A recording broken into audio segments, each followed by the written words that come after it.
when it becomes soul crushing to lose that money and you feel like you have to hedge to save it, this is what we're talking about in chat. The decision you have to make is this. Should I hedge to save what I don't want to lose because it's too much to lose? If that's the conversation you're having, that bet's probably too big. Ultimately, that bet is probably too big, right? If you've laddered up to the point where the crush on your bankroll is too much to handle, the bet's too big, and you should probably restart your ladder, right? Maybe, or consider playing a different way. Whatever. Here we go. I want to talk about hedgy wedgies. Okay, we're going to get into this whole idea today of hedging the come out, and really I'm going to focus on the don't. What I'm going to say to you works the same way on the light side. If you want to hedge your come out, the thing is the come out on the pass line player is easy. It's a simple one. You bet the C&E or bet the any craps. The come out for the dark side player is really, really complicated. Like it sucks. When you're playing the dark side, that 7, that 11, they're killers, right? How many ways can you save a don't pass bet? I want to go to the table. I'm going to put this up on screen here. I'm going to go to my table and I want to work with you on what it looks like to try and save a don't bet. And let me get to the right looking screen. How about that? Is that better? There we go. And let's really look at the way, oh, we got the green screen happening. What is going on there? We lost it turned it black. Why did it turn it black? That's fun. Cool. What the hell? Why did it go? Hold on a second. That's going to make me mad now. Why did it make it black? It took the green out. It took the words out that were green and made them black because there's a green screen set up somewhere on this. Oh my God. Hold on a minute. That's gonna be the kind of thing that drives me to drink right there. Screen share. There we go. I had a button clicked that I shouldn't have had clicked. All right, now we're back. All right, let's really look at all the ways people think that it's smart. And I don't mean to say that in a snarky way, but that it's smart to save a don't pass. And I'm probably missing some. As a matter of fact, I know I'm missing some. But let's say we're trying to save this bet, a $25 don't pass bet. We're trying to save that bet from disaster. Well, what a lot of people do is something like this, a $50 lay 10 or a $50 lay 4, either one of those. And of course, you're gonna have to pay some vig, at least 2, maybe 3 in vig, depending on your house, okay? Likely it's $2, okay? Because you're crossing the $20 threshold, okay? Likely it's $2. So you're putting $52 out there to save this, okay? So the shooter rolls big red, you lose 25, you win 25, you can put it back and feel like a hero, but you did lose $2 and you got to put $2 more back out there again, okay? So that little transaction, although it does save you here, it does cost you $2 every single time. Every single time you do it, it costs you $2. Now, when you roll the 10, which I know you can do because I've done it, what happens? You lose the $52, right? Great, your point is now 10. This bet here is worth how much money now? This bet here is worth 0. It's the best bet in the house, right? 2-to-1 advantage, paying 1-to-1, but you're upside down a quarter. This bet's worth minus $25 because you just lost 50, 52, right? You've got to win this bet 2+ times to recover what you just lost up here. Remember that every time you get picked, you got to win twice. And because of vig, you're not really going to be even. You got to win this and this again. Probably going to have to do something like this, lay it, right? Put odds on it and put $75 at risk now to get the one win that still only recovers what you lost, right? You're just going to recover back, even in that situation, what you lost. So getting picked up here requires you either go big on the odds to recover the loss. And in that case, again, you're just going to be even, actually still down $2, if you think about it, or go bigger in odds, really put the risk up there. And if you have a 10 pop again, boy, oh boy, you're in big, big trouble. right? That's a risky move.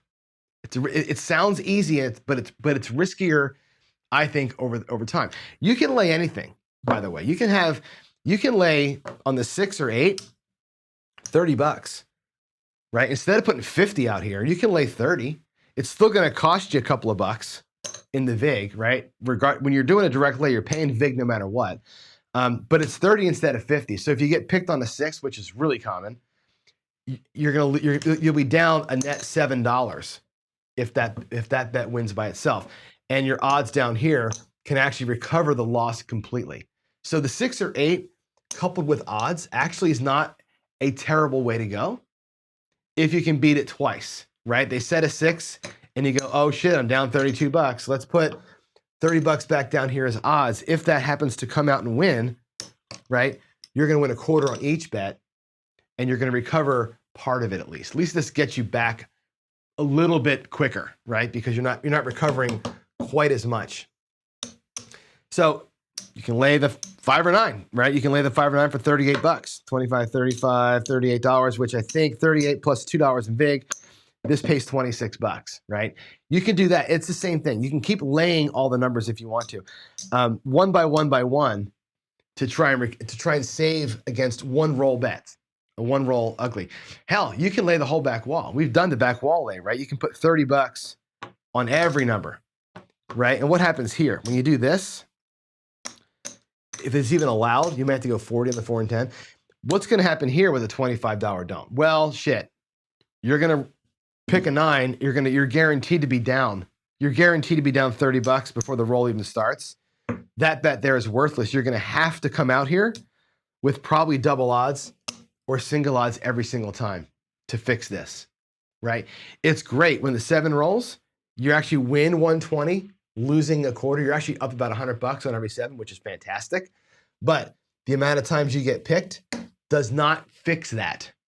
And you're going to have to come out here with double odds, extra risk on a number that we know the shooter can roll, and you're going to be upside down. Those are tough ways to save it, and there's no guarantee that you're going to be okay, right? I think trying to hedge the 7 for the don't player is really, really hard, given the fact that you got to recover so much when it comes back, right? If I'm going to do the 4 and 10, what about this? What about going each one of them for 30? So if one of them rolls, you only lose 30. And so that when you come back out here with your bridge, you're going to win one of them back. You're still down, but only $5 or $6. Fine. Reduce the risk. But remember that now you've got 6 ways to lose $30 versus, in this case, 3 ways to lose $50, right? You got to think about those probabilities. What's better for you? Is it better to lose, have a better chance to lose 30 or a lesser chance to lose more? You got to ask those questions constantly. What about the yo player, Jen? What about you? What about the come out and you got $25 down there and you're going to put $2 on the yo to fix it? What if it was even 30? It doesn't really matter, but $2 on the yo to fix it. What's going to happen to that yo bet, right? You're going to win that bet twice, 2 times. 2 times out of 36, you're going to win that bet. 36 come out rolls, right? Come out rolls. That bet's going to get paid. You'll win $60 out of the entire 36 rolls. 34 times, you're going to lose $2, right? How much is that? I don't even know what that adds up to. $68 or $64, right? You lose more than you win when you do this. It's not a lot, right? It's 34 times 2. That's $68 you lose. Sorry, $68 you lose on this bet on average versus it winning twice and saving a quarter. The net there is about $13 differences, $13 or $14 difference between those two. Between letting it just ride by itself, ride or die over here, you'll lose $25 twice, $50, or you're going to lose $2 34 times, $68. You do the math on that. That's $18 difference. What's better for you in the long run? Just doing this. Now, when you're out here for $150 and you go, oh God, that's going to really suck when I lose that 150. Okay. I could get behind you throwing $10 out here, right? Because when you win this back, right, the next win, that's such a small load off of your overall bankroll. That could be, I could discuss that with you, right? At this level, and it's, again, you're not playing 150 every single time. I could probably have that conversation because that's a big nut to crack. Again, you lose this one, you got to win it twice to get it back. That's a tough deal. At the quarter level, probably not worth it as much, right? This bet here becomes a situation of when does it hurt? That's when you make the call, when do you hurt? Now, what I've done a lot in the past, and I will show you a simulation here, I do this a lot. I love this move, and you'll see why I love it for me, not for you. I love doing this. I love getting into the field. Okay, I love this move on the come out for a don't. We're gonna look at if I'm right, if this is worth it. This is a hedgy wedgy kind of thing, but not really. Because what happens is this, right? On the 2 or the 3, you get paid both places. That's pretty nice. That's an extra bonus win, right? When those things happen. The 12, which normally is a tie, gives you at least 2, maybe 3. That's a good thing. So all the craps numbers, this is awesome, right? If you set a point of 4, 9, or 10, you get paid, right, as the point gets set, which means this bet here has no risk. At worst case scenario is you tie on this shooter, right? On a 4, 9, or 10, the point gets set, you get a quarter, you have a quarter here. The worst thing that happens is you tie. You already in a can't lose situation. I love that, right? Sometimes they roll a 7 and it's an extra quarter on the sequence. That's freaking awesome, right? Until the shooter's not named John and it's rando, and they're rolling 5, 6s, and 8s. And what ends up happening is you lose your field as the point gets set, right? The best thing that can happen to you now against the 6 is you tie. The worst thing that can happen against that 6 is you lose 2 bets, right? That becomes a rough spot for you too. So hedging the come out has lots of nuance to it, right? I've been known to do this. I've been known to put $1 on the midnight as an attack on the don't, right? That's an interesting way to do it too. So think about like, what's gonna happen bad? I always say to you, like, what's the worst thing that can happen? Well, in all these situations, you can get upside down. You can go 25, 50, and like 5 or $3 over here on the hard 10, right? 3 pays, let's see, 7 times, is that enough money? Probably not, right? I think you need $8. $8 to save it. Right now, what happens? Easy 10 comes, you lose this, make a little, everything you're doing here is bleeding you $1 or 2, right? It's just brutal after a while. But don't take my word for it. We're gonna go and run some win craps here in a minute. But I want you to think about all the ways that it can hurt you. What about, just knowing this, right? Every case, unless nothing happens, unless like, you're hedging all that shit and you roll a 8 or a 7 or a 9 or something, right? There's nothing. Nothing can happen. It's the best case scenario. But the bleeds are real. The hopping yo is a bleed. You hop the yo, you're giving away $1 every single time. If you do this, let's say you, let's go back over here. Let's say you're doing the 10 thing, right? Putting $50 on the 10 and hopping the hard 10 for $2, right? To win 60. That's actually kind of a cool move, right? A 1-roll bet. Let's hop the hard 10 for 2 to win 60 to save our 50, right? Then they roll an easy 10. You lose it all. It's actually $2 plus your vig up here. It gets worse and worse and worse as it goes, right? The big donks are going to hurt, right? You lose the big lay, you're going to be in rough shape. So I ask you this question: what's worse? What is worse? Is it worse to, for example, on like a lay 9 or something, right? Lose the $78 4 times. If you're gonna lay the 9 for 25 or for $75. Let's take skill and luck's favorite play, right? Let's put it up here. $75 against the 9. Okay, it's gonna be, let's do a $50 don't, 75 up here, right? There's your vig. Is it better to lose this, which you will lose it 3 times? 36 come out rolls. You're gonna lose this. I'm sorry, 4 times. You're gonna lose this. There's 4 ways to roll a 9. You're gonna lose this $75 4 times. What does that add up to, by the way? How much is that? 1, 2, 3, 4 times. Okay. You can do the math, right? 1, 2, 3, $400 or $300, right? That's a lot of money. 1, 2, $300. You're guaranteed to lose $300 if you lay the 9. Guaranteed, right? If you don't lay the 9, you're guaranteed to lose that bet 6 times. What is 6 times 50? Oh, guess what? Also $300. It's the exact same thing, right? It's the exact same thing. You're going to lose this 6 times, $300. You're going to lose this 4 times for $300, but don't forget your vig. An extra $12 goes down. The bleed of the $12 for that going down, that's real. In order, that's 12, not 8. That's real. That's a real thing. That right there is the reason why I don't like doing this. It's not the fact that I don't want to be safe. I don't want to give up all those VIGs, number one. And when I lose these things, again, if I lose 75, I have to win that don't pass bet 2 times to recover that. Every time I lose one of these, I got to win that damn thing twice. And I'm not even home yet, right? That's the problem with it. So consider what's worse for you, what's better for you, and all the different things you can do. You got to weigh all those options out. Okay, here's another example here. Losing $2 34 times, like I said, on the 11, right? Or losing $30 twice on the don't. What's better? What's worse? Let's go to win craps. I'm going to change it out here. Give me a second. Where's my RDP? Hold on a second.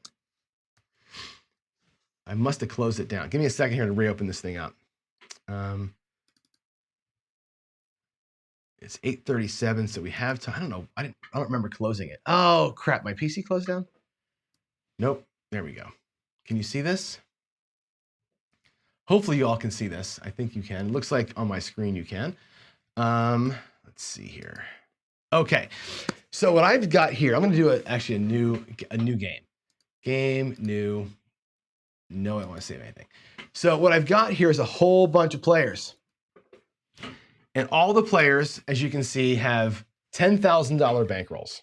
Every one of them. I got a DP going commando, a DP player who's hedging just the yo, a DP player who's laying the 9 on the come out, a DP player laying the 6, laying the 4, a DP player who's just putting a buck on the midnight every single time on the come out roll, a DP player who's laying the back wall on the come out roll, and a DP player who's got the field on the come out. These are only for come outs. I'm going to show you the scripts real quick. I'm going to run through them as fast as I can. So just to show you what we're doing. So the commando player is just saying the next rolls come out, 25 on the don't.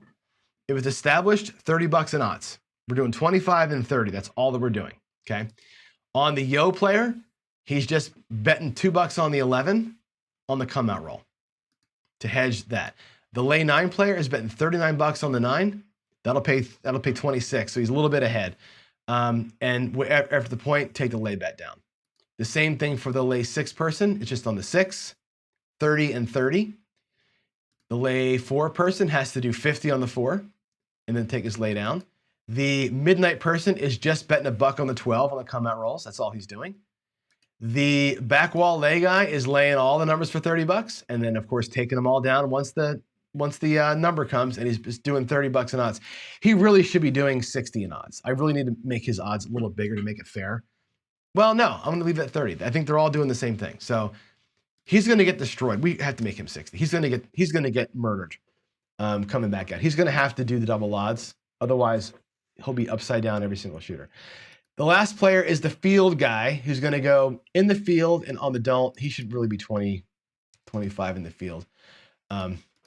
To be even Steven. And there's my players. I have all 8 of them. I was going to put another player out here who does everything, like hedging everything and all, but there's not enough spots on the table. WinCraps only gives me eight players. So there's my 8 players. I'm going to play them all at one time. Okay. And the first time I do this, we're going to go action, dice roll files. I'm going to go pick up my rolls. So file, we're going to open up John's rolls. This is my actual rolls that I use or that I've logged for you in my Dice Influence practice sessions, okay? Let's roll all 8 guys against my rolls and we'll see who does better here. And we're gonna check out a couple of things. And I want you to watch the commando guy. I'm going to put his stats up as I run this out.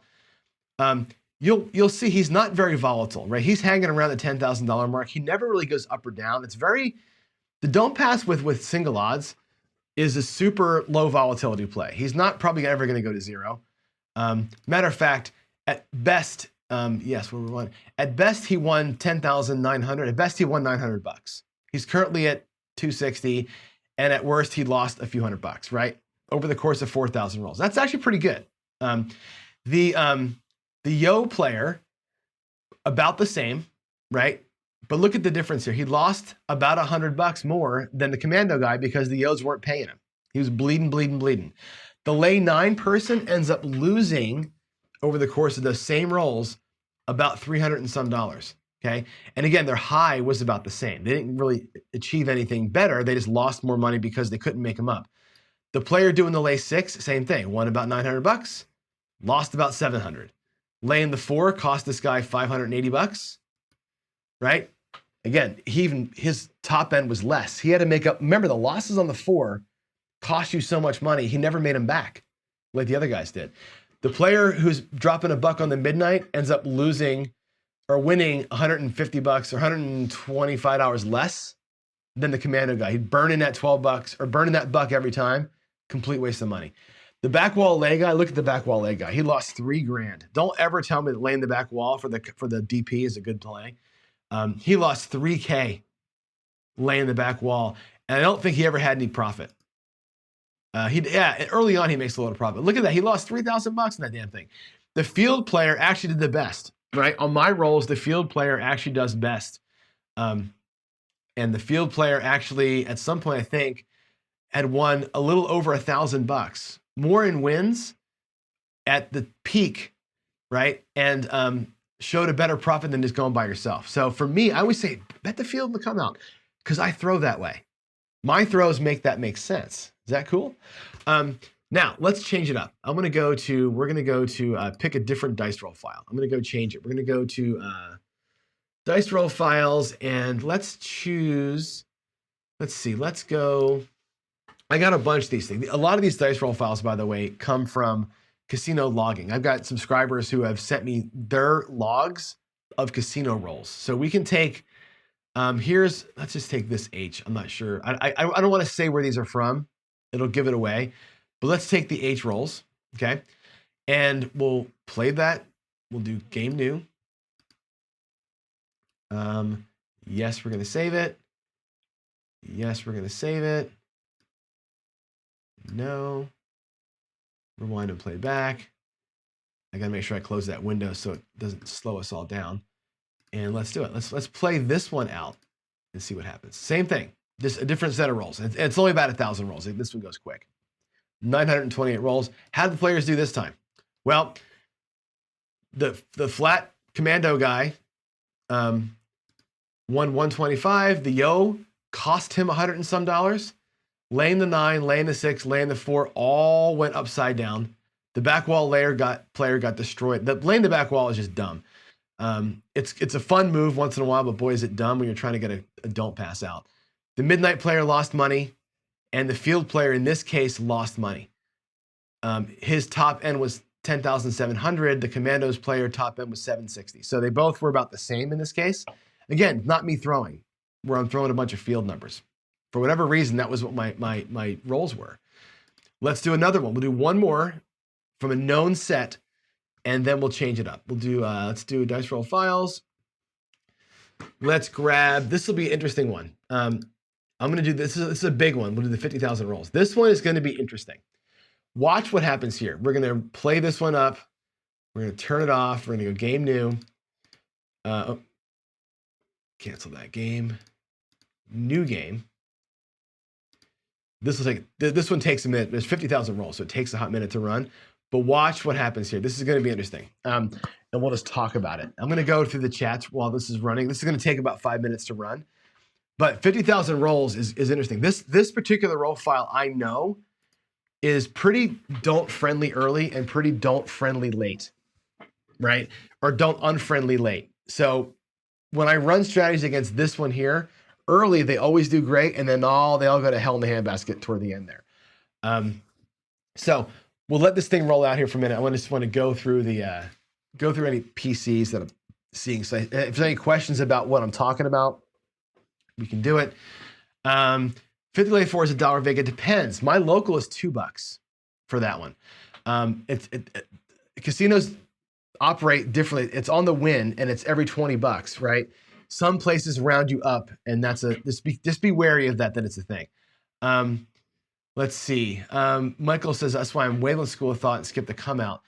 Lay the number afterwards, right? And I think that's the thing. However, if you skip the come out, and I want to show you this. I think I mentioned this to you last week. If you skip the come out, you're giving up vig, okay? Even if you do a $10 come out, a $10 pass line bet, just to get, or don't pass, just to get the $10 flat through.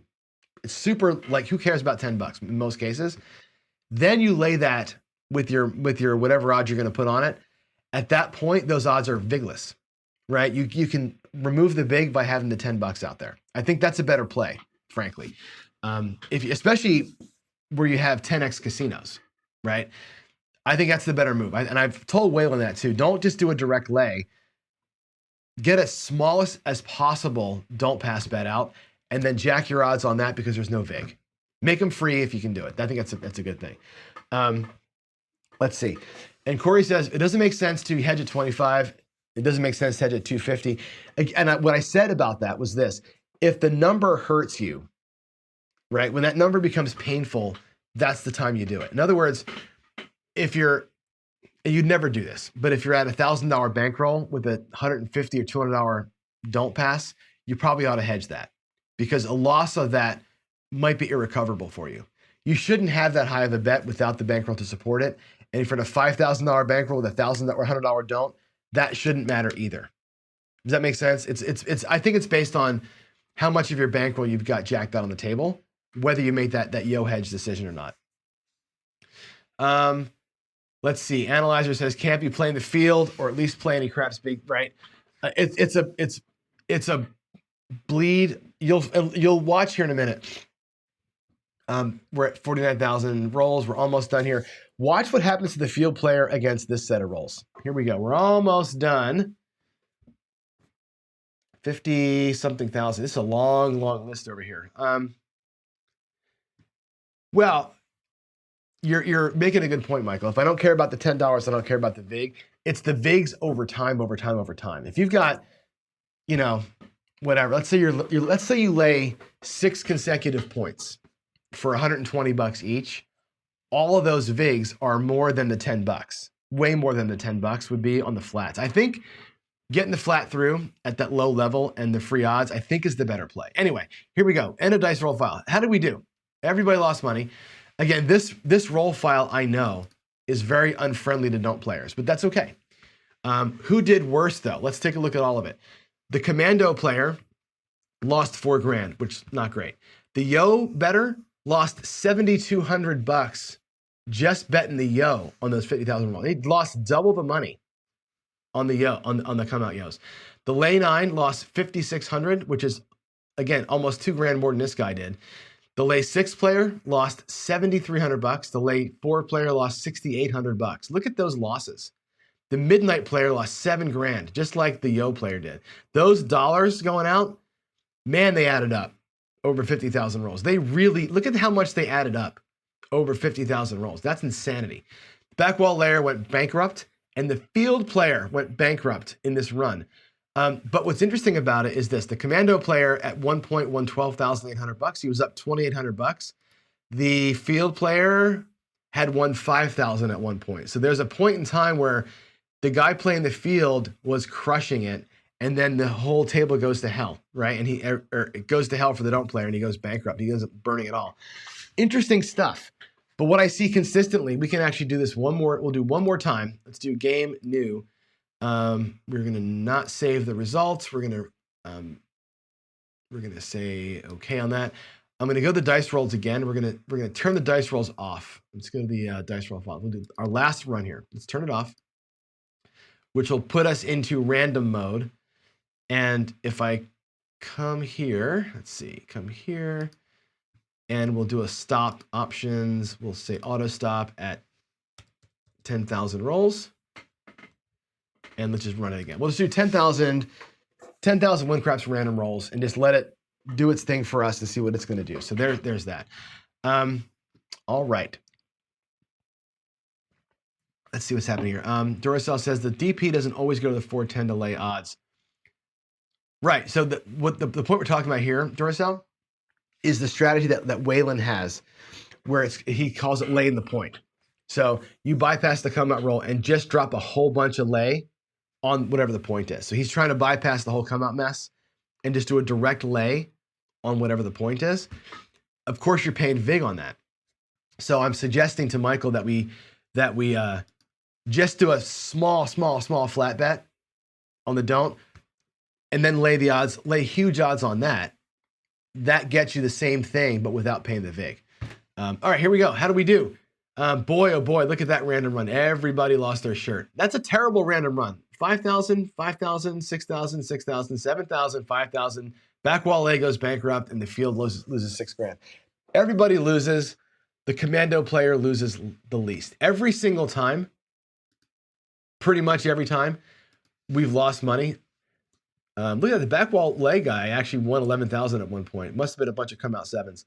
They're all losing their shirt. They're all winning about $800 or $900 at best, but they're all losing $3,000 and $4,000 on that random run. I think the lesson here is this. Let's go back to the other screen. The lesson learned to me is this, and I think whatever your tactic is, right? If you want to do the Waylon thing, which is, just lay the point, great. I think get a small flat, lay the point, which is what you're doing.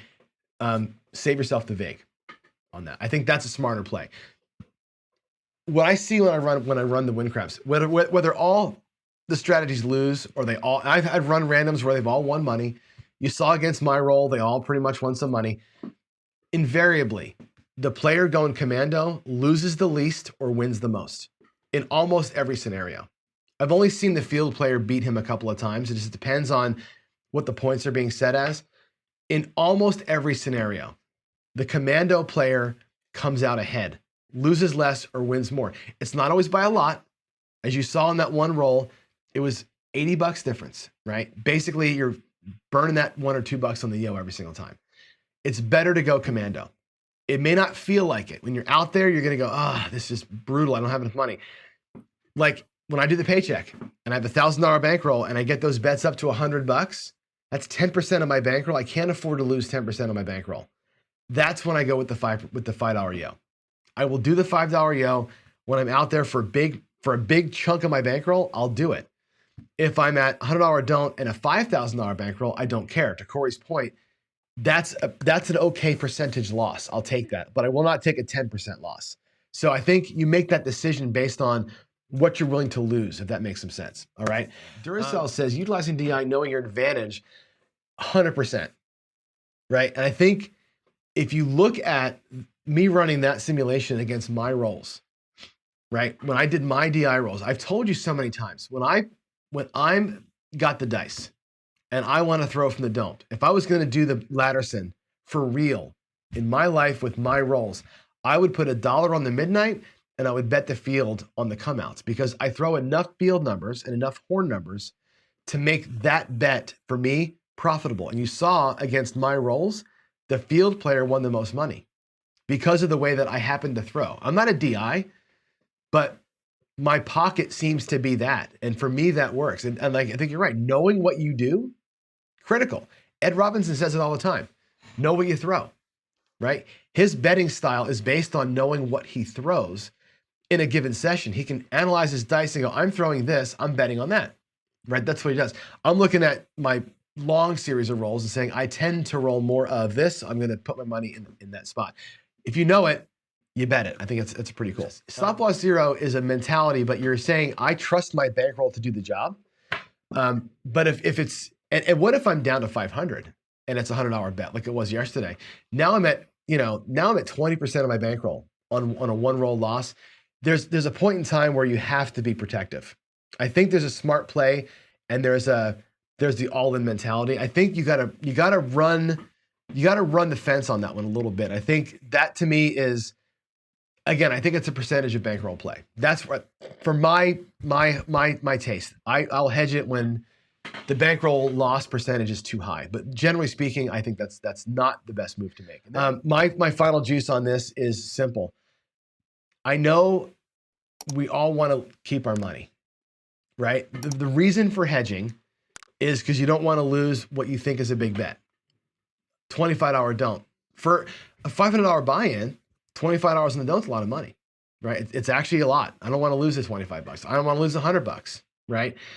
When it becomes soul crushing to lose that money and you feel like you have to hedge to save it, this is what we're talking about in chat. The decision you have to make is this. Should I hedge to save what I don't want to lose because it's too much to lose? If that's the conversation you're having, that bet's probably too big. Ultimately, that bet is probably too big, right? If you've laddered up to the point where the crush on your bankroll is too much to handle, the bet's too big, and you should probably restart your ladder, right? Maybe. Or consider playing a different way. If you can't afford to lose that bet, it shouldn't be out there in the first place. And like when we were doing the unicorn with skill, and it was a $300 don't that required a $900, whatever it was, I think it was $500 don't and a $900 lay 9. You got to think about that. You got to go, can I handle losing $900, right? Or is the $500 so important that I got to throw $900 at risk just to maybe save it? Like those questions become like, you got to really think about, are you betting way too much to do that, right? And if you can't handle that loss, that's the wrong play style for you. So I think if you're hedging to save money, you got too much money out there, most likely. Or you're playing way too scared or you're way underfunded. One of those problems has to be addressed. Either get better funding or play a strategy that does not require that big of a bet so you don't feel the need to hedge it. Going commando 100% of the time loses less and wins more. In the moment, it may not feel that way. You may catch, like I've done, 3 11s in a row and it sucks and you want to break your stick. Trust me, over the course of that, and I've done it, I've taken every roll from upstairs and I've come down here and I've run that exact set of 400 and some rolls we've done last 2 weeks against this exact strategy. And I can tell you this, the yo hedger loses every single time more than the other guy does. Even though it saves me on 4 or 5 of those come out rolls, over the course of the whole thing, that's a losing bet. It is what it is. So just be, again, eyes wide open. Those center action bets, the huge house edge, you can feel the house edge in that bleed and just be careful with it. All right. So there.